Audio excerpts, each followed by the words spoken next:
রাত 2টো। আমি বাড়িতে একা ছিলাম। দিনভর স্কুল এবং পড়াশোনার কাজ শেষে আমি বাথরুমের সামনে দাঁড়িয়েছিলাম। জানালার বাইরে অন্ধকার, শুধু হালকা বাতি। আমি আয়নার দিকে তাকালাম, সাধারণভাবে নিজের চুল ঠিক করছি। আমি তখন ভাবছিলাম আজ রাতে কোনো অদ্ভুত কিছু হবে না, কিন্তু হঠাৎ লক্ষ্য করলাম আয়নায় আমি যা করছি সেটি মিলছে না। আমি হাত তুললাম, আয়নায় থাকা আমি হাসছে, কিন্তু আমার মুখ ঠিক ছিল না। আমি চমকে পিছনে তাকালাম, কেউ নেই। ফিরে আয়নায় তাকালাম, আমি এখন আমার দিকে ধীরে ধীরে এগোচ্ছে। এখন আমি বাইরে আসব। আমি ভয় পাচ্ছিলাম, কিন্তু দৌড়ানোর সাহস পেলাম না।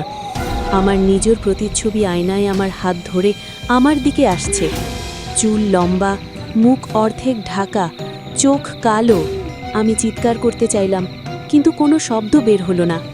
হঠাৎ আয়নায় দেখা আমি হঠাৎ আমার ঘরের মধ্যে উপস্থিত হলো। আমার পায়ের নিচে ঠান্ডা অনুভব হলো। তুই আমার প্রতিচ্ছবি, এখন আমার সাথে থাকবি। আমি হঠাৎ হিমশীতল অনুভব করলাম। ঘরের বাতি নিভে গেল, কেবল আয়নায় সেই ছায়ামূর্তি। আমি বুঝতে পারলাম আমি একা নই।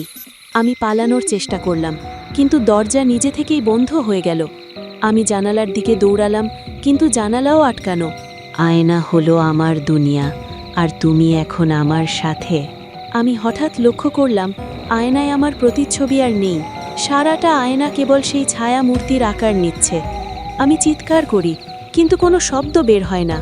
পরের দিন সকালে আমি জানালার পাশে পড়ে গিয়েছিলাম।